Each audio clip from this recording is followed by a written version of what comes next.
Greetings, minions, survivalists, and fellow gamers. This is Silverblade playing what else? 7 Days to Die, Alpha 16.3, and this is episode number 42.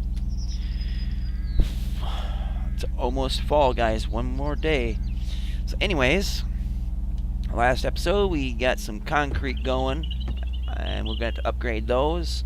I showed you a little taste of what the solar setup is and what the cell output is, as well as the battery output based on their quality levels. So hopefully that's been some use to you guys. Hopefully you're getting those purple batteries and purple solar cells, and you know, it's definitely helpful. So before we get going into full on crazy here, let's get to flying. We need to upgrade. Need to eat too. Let's see if I got any food left here. Alright, so I haven't made any bacon and eggs. So again, this is creative mode week. Next week we will be starting fresh with no cheats. Excuse me, we'll go with some meat stew and red drink. Just because we can, and just because it's yummy.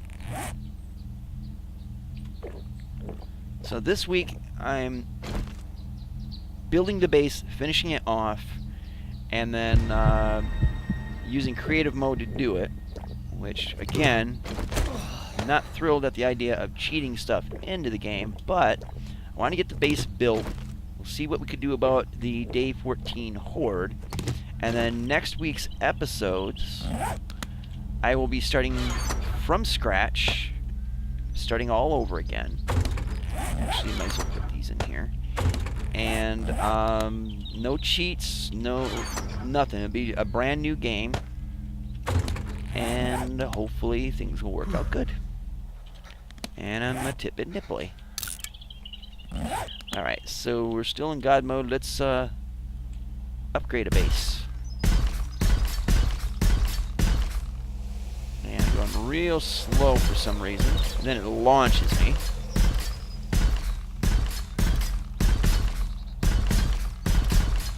Now, in yesterday's episode, I did mention that I am a huge step closer to getting the new video card. And most of it I've already paid for out of my own resources. But you guys on Patreon and also Teddy Bear, who donated to me directly, have also greatly helped me get to the halfway point on getting that new video card. And I am greatly appreciative of you guys that's helped out, and even those of you guys that haven't chipped in financially, I'm grateful for your support. I don't ask you guys to do it. It's only if you wish to, because I hate asking anything from anybody. I'm too individualistic and independent to want to do that. But for those guys that do, I greatly appreciate it. I truly, truly do.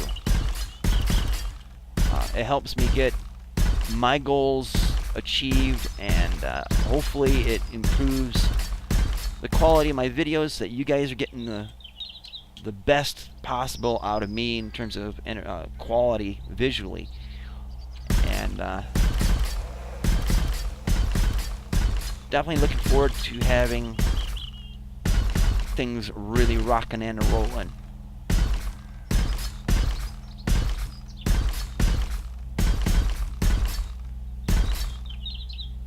Alright, I got you down a little lower. So we'll finish up concrete here, make it reinforced concrete. And if I can reach everything.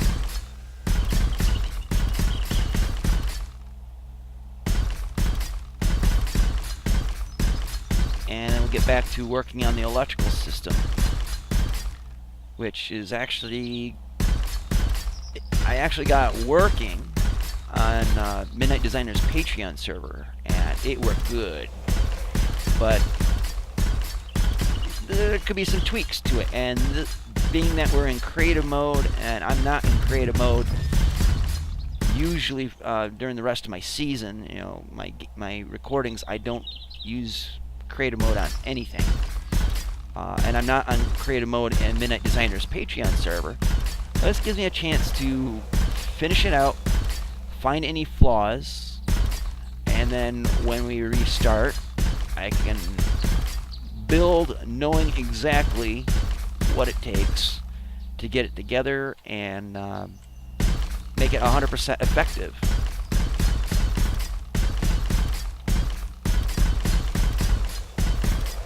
And since I am restarting, I might as well take this time to do it.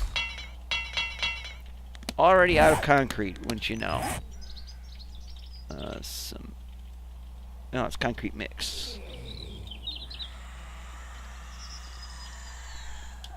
And we got company.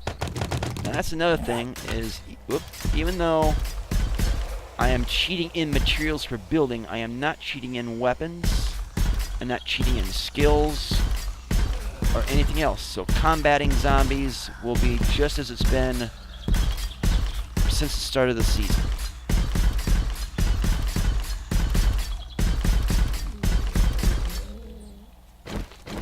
And it looks like we worked up a little bit of a wandering horde. Hello, my lady. Thwomp. FaceTime. And I'm not even going to worry about loot because, well, what's the point, right? Got your nose. Got your throat.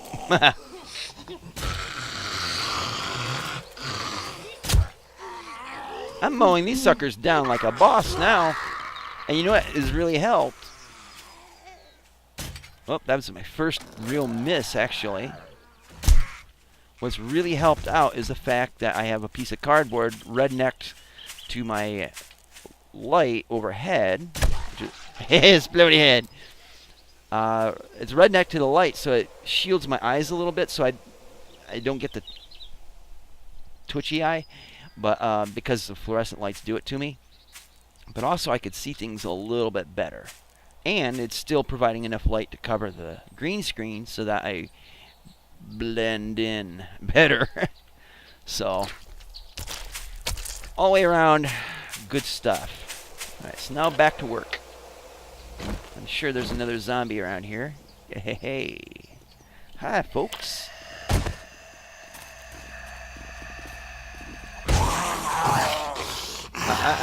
You didn't say the magic word. And that is why I am Silver Blade.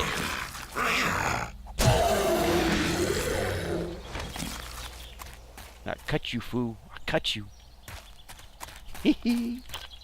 Alright, so let's see what else needs to be done. I think, okay, it's just this section here. Excellent.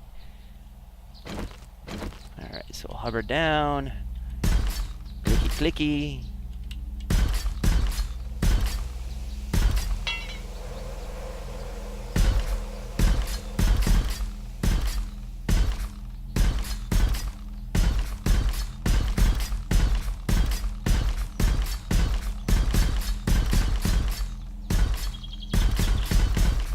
We could do this better from over here, I suppose.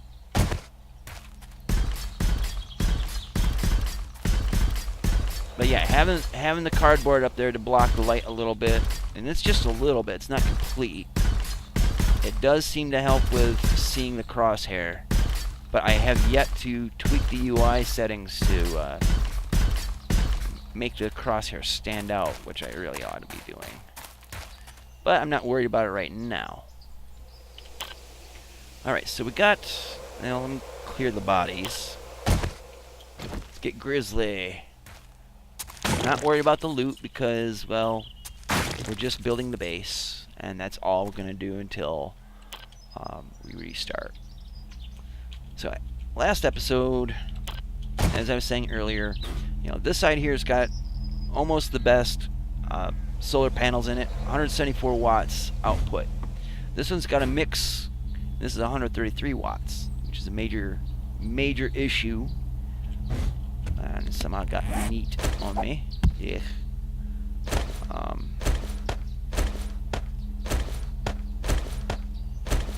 There we go.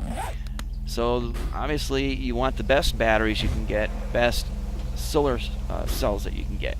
But the solar cells come at a very steep price, so if you can find them, go for it.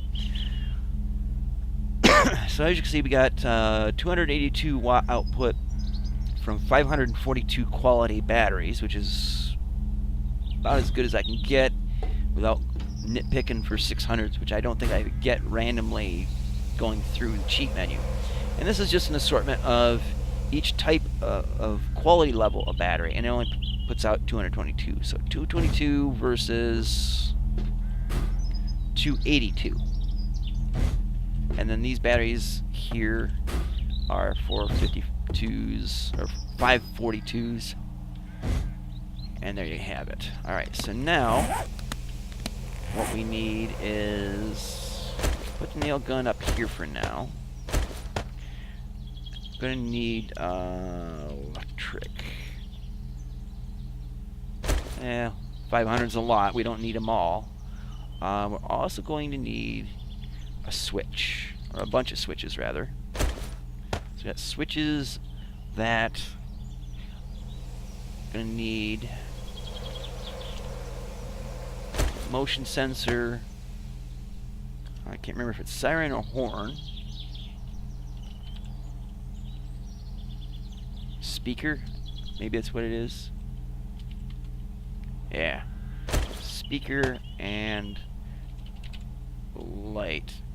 And I usually go with just a simple light. You can kind of customize it any way you want, but this is more of an indicator rather than to actually light up an area, although it kind of does that too. So before we get into that, I'm gonna go with these iron bars.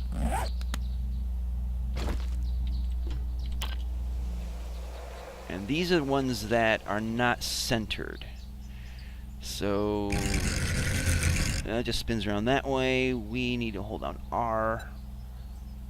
Let's see. Like that.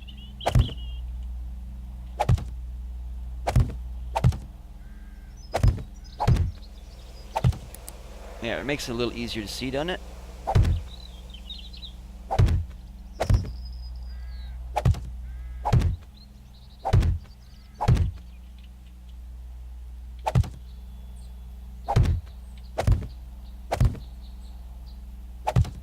That one went AWOL.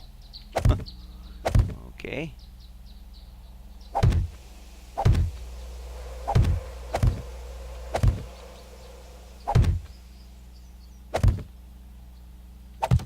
So fill up this side here, and then we'll put in some electrical work so you see exactly what it is I have in mind.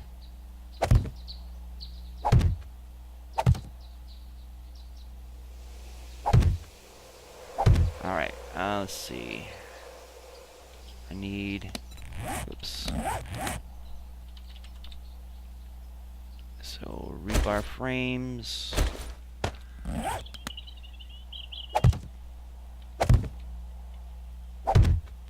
This will definitely save me from having to go from raw blocks again.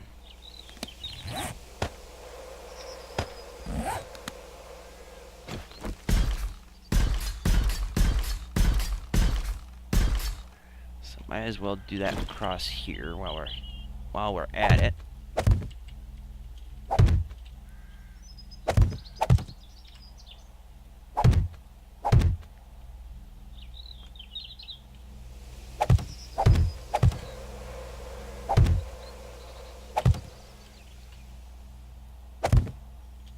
And for some reason, that wall is shorter than it should be.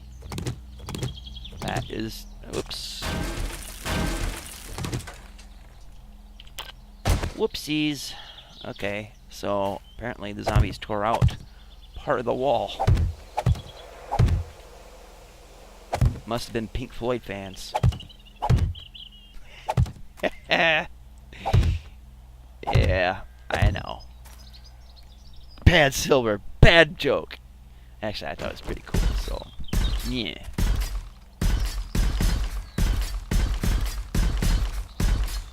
Alright, so got an arch there.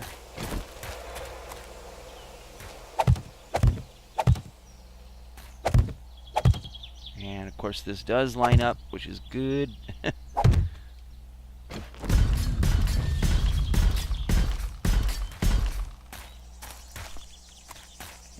we got that. Okay. So as you can see, we have a bit of a cage here. And this is so we can shoot down directly into their heads. The best spot. And we'll have that over here as well.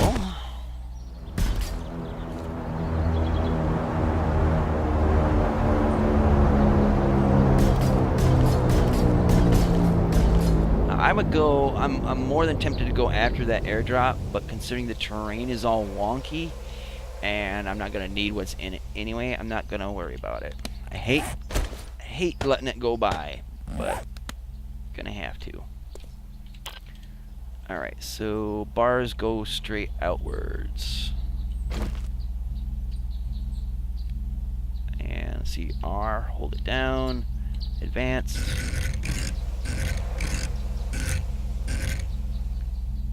And it's not rotated right. There we go. So the bars are aiming outwards from the center of the base. Why? Because it looks more uniform to the rest of the design. So even though I am more of a practical builder and not a one necessarily for aesthetics and pure looks, it's just not how I'm wired. Although other YouTubers and even non-YouTubers, you know, Cohen, Midnight Designer, Gazer Kicks, definitely Hal. They're really a lot better than I am in terms of making something look really, really good and really, really cool. Me, I just build to make it work. I don't need bedrooms and kitchens and things that really don't serve a whole lot of function in the game. But that doesn't mean I can't make something look uniform and that kind of stuff. They do a great job, and again, I strongly encourage you guys to check out, you know, Hal and Midnight Designer, Games for Kicks. I don't think Cohen has videos up, but Cohen, you know, look up Cohen, K-O-A-N, Bonwa, B-O-N-W-A, and if he's got stuff on his YouTube channel, check him out. Let him know I sent you. I have to get around to looking up people's channels that normally have been subscribers and seeing if they're making videos too. I think Sir Splintfast Pungent has started making videos recently. I think I've seen one or two of them. So I'm gonna have to see how he's come along and if he's doing a pretty good job, if he's staying consistent at it, and you know, constantly putting content out, then I'm definitely going to end up adding him to my list in the description box for people you guys should check out, because he's got great ideas. He knows stuff that you never would imagine about learning about castle architecture. He knows the names of all sorts of little features and facets. If it can be made, it's got a name. If it's got a name, Pungent knows it. So he might be demonstrating that on his channel. Might. But like I said, I have to check in and see what he's got. And I just had like a spasm in my eye for some reason. Maybe that's not blocking as good as it should.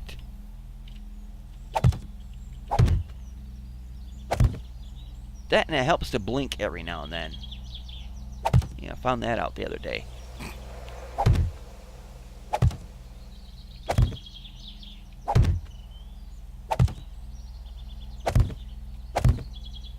last row.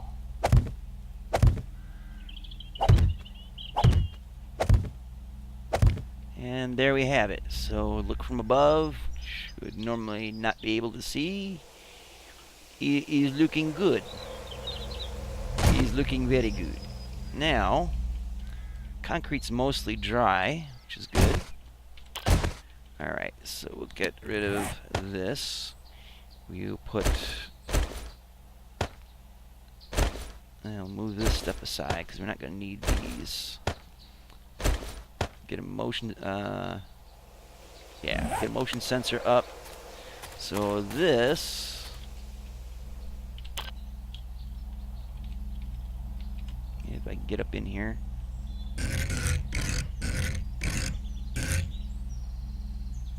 goes there, and woof, prepare for takeoff. Ow, damn it.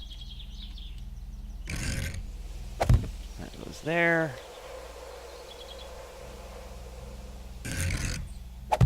Goes there, and that goes there. So that part's done. Let's see, the switch. We'll hold off on that, and that. We'll put that. So this we'll put up above. And let's see, we could stick that.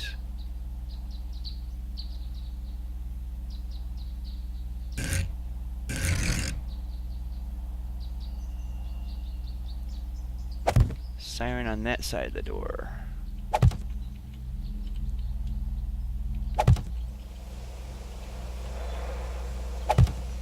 Okay. Simple light. We'll put that. Now,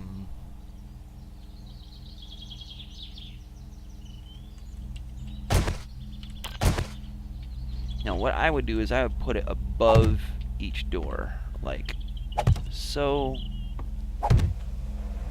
The exception, I guess, will have to be that. Let's see what's up in there. My mini bike stuff. We'll take that out. I'm not going to need it anymore. Whoops.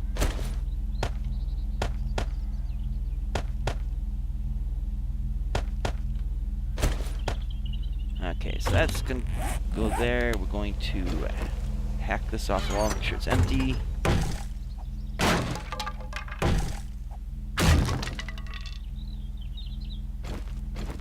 Put a light up there, and then we'll take the light out. Now for the switch, there's two ways we can go about this. One, we could set it like right here on each side of each door, which can't really do it there because of the bench, so we just set on the other side. Or what I would kind of prefer to do is here. So we'll do that. We'll find the center. I think that's the center, right? Yeah.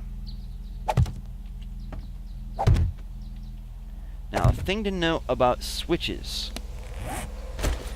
Not only do they work for turning things on and off, but they also act as a relay.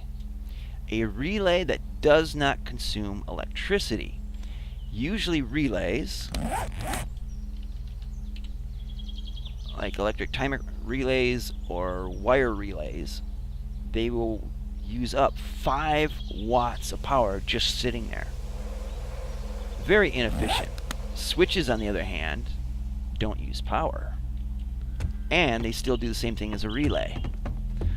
The only thing they don't do that's like a relay would be the electric timing relay. So there's that. Salut. Or as my people would say, Slancia. Alright, so now we are going to wire... Whoop, that's not what I intended to do. Oh wait, I meant to do that! So now what we're going to do is we're going to run power from here down to the switch. So if I can get down. What side are we on here? That goes out that way. We'll run this to the switch. Turn the switch on. Run from the switch. Let's see, back up. Go upsy daisy. Come on. And then from the switch, we go to the motion sensor. From the motion sensor, and if I can get out of here, we go to both the siren, which is going to be annoying as hell. We'll turn it off from detecting me. And we'll just turn those on. So now we go from the motion sensor to the interior light for this side. And let's see, should be able to switch the light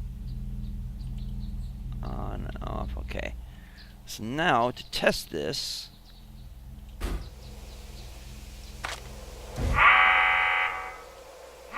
alright, so what you're seeing right now, this yellow cone here, that is the viewing range of the motion sensor.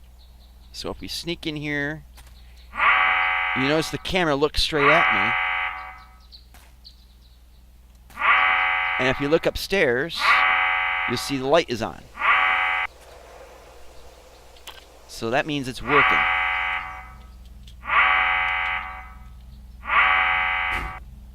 And we'll turn it off.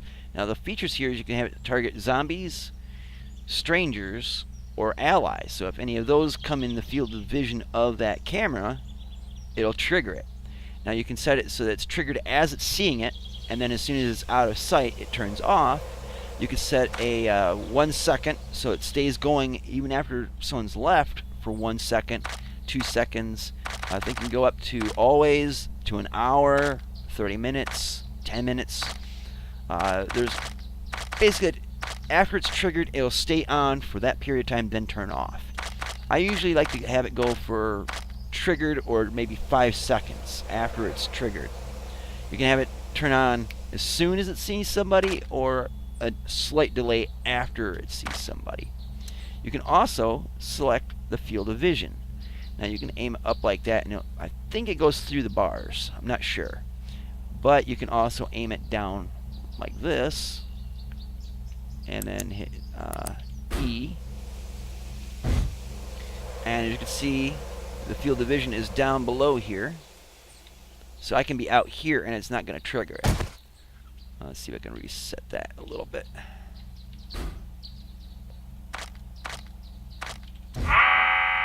And alright, so now it's a bit sensitive, that thing. So as soon as I come into view, boom, power goes to the siren, power goes to the light. That's key because that's also going to send power to the electric posts. So I got just a couple minutes left. Let's see if I can get at least a couple of these in. Now you don't, for this base layout, you don't want to do it directly in the corner. And I think I foobarred that. Yeah. Let's see. Yeah, I foobarred it. Because the ground is uneven, and you want it to be even. So we'll just leave those in place. Oops, what did I do that for? Okay, so it's set like this. Well, actually, I take the last one out.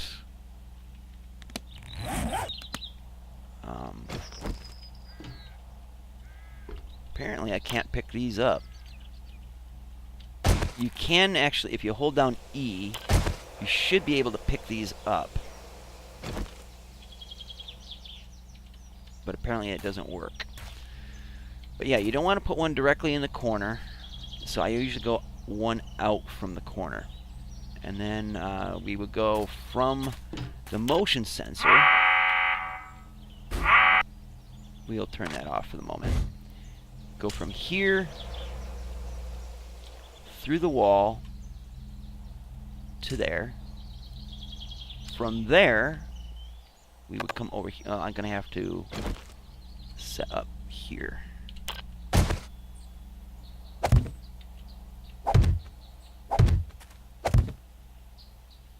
And we'll leave the outside one. We'll have to chop that one down. Now, you're supposed to be able to pick these up, but apparently it's not cooperating like it should. Alright, so now we've got power going from the motion sensor to this post. From this post, we come all the way over here and connect it here. But as you see, this is why we need to come in another row, because it's getting hung up here somehow. And after a certain range, it kills the wire. So let's see if we can trick it here.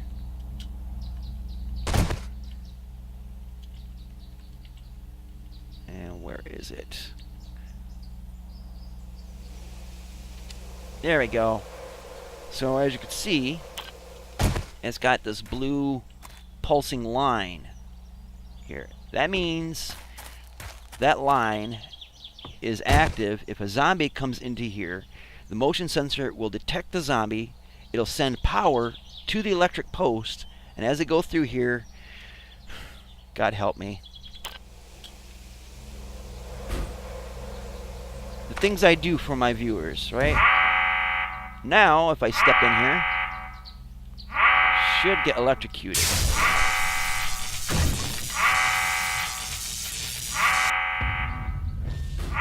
So, as you can see, it worked.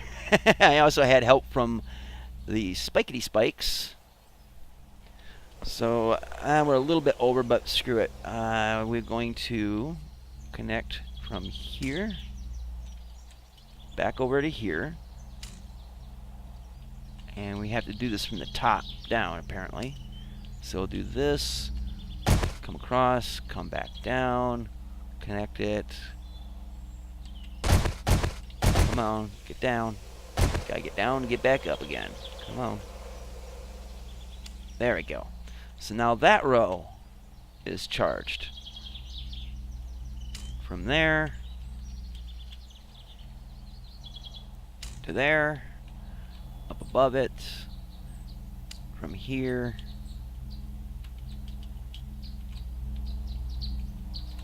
kind of cross, go down till we can connect it. Come on, give me that. There we go. Oh crap, it cut the wire.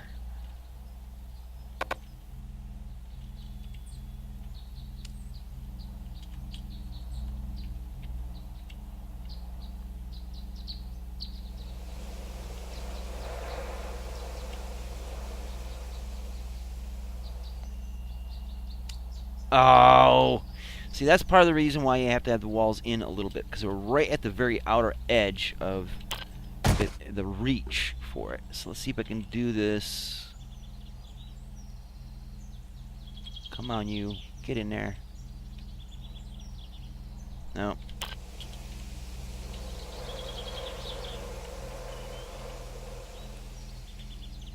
It's not wanting to connect. Why you no connect? There we go. Alright, so try not to get the cable to be red, which is tricky until you get to a certain range.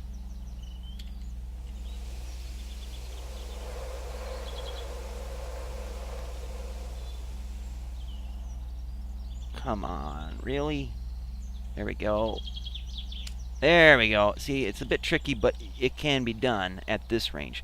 I want to squeeze it in a little bit. One, it narrows the amount of path for zombies to get in, but also makes it so I can connect the posts better. But as you can see, if I come through here, I'm going to get electrocuted. Not good for me. Not good for the zombies either. The other part of the trick of this is that I would take out these spikes. I would put a row of log spikes up against the interior, or I would put in the steel dart trap and then power that through the motion sensor. And then in here, I would put the barbed wire on posts in here, so that when zombies come in here, move around when they getting blocked. When they come in here, not only do they get stuck on the barbed wire, which allows me to shoot them, they also get electrocuted at the same time. So they're taking damage from barbed wire and electricity. It stops them in place, so I can get those headshots, so I can get the credit for XP and the kill count. And that's what this base is about, is slowing them down and damaging them. If you get overwhelmed, well, the base will kill them. But it slows them down so you can get the kill, so that you can get the experience and the kill count. The experience is the main thing, so that you can level up. And this base will do the job for you. Now I'm going a little overtime, a bit overtime rather. Let's chop this up real quick. Alright, now let's reconfigure. Well, let's get this out of the way.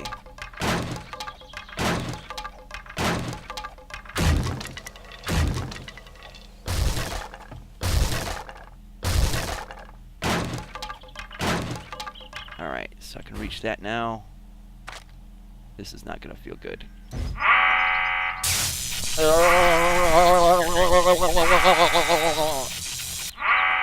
Shocking.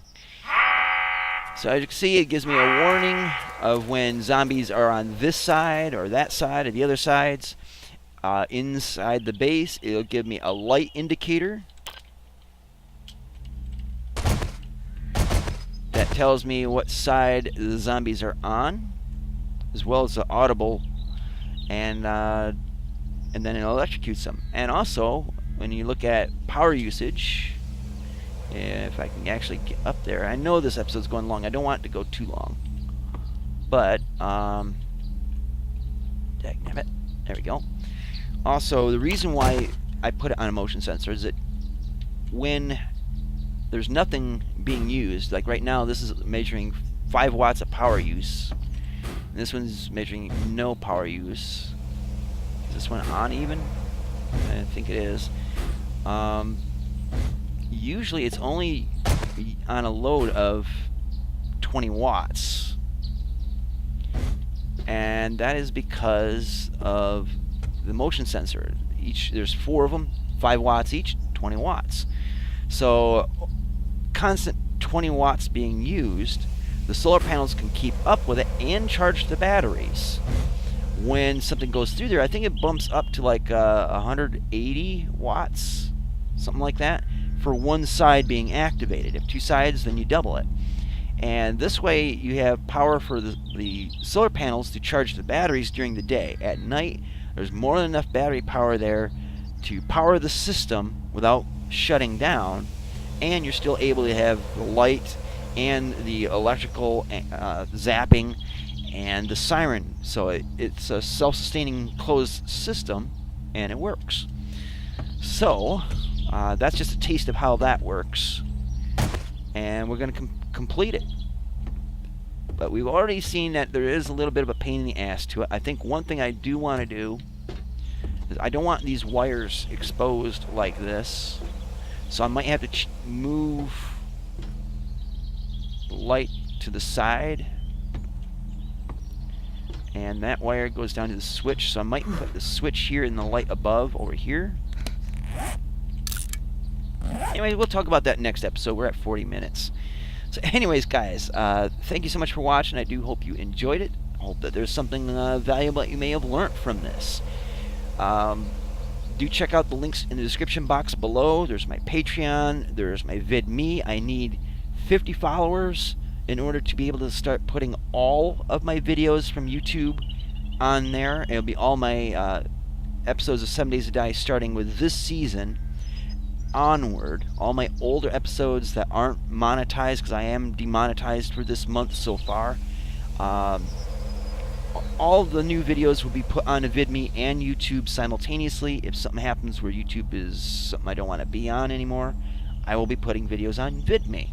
But there's a 30-minute limit and a size limit. And if I have less than 50 viewers, I can't verify my account. And I won't be able to put up very many episodes because most of them run over, like this one, over 30 minutes. So if you would be so kind, please add me or follow me on VidMe. Link is below. Also, there's Gab.ai, which for me will be replacing Twitter.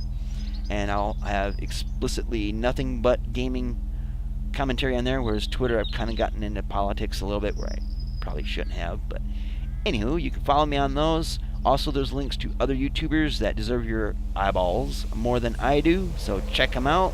Subscribe to them. Let them know Silverblade sent you. So until next time, see you later. Twitch. I just cracked my neck again.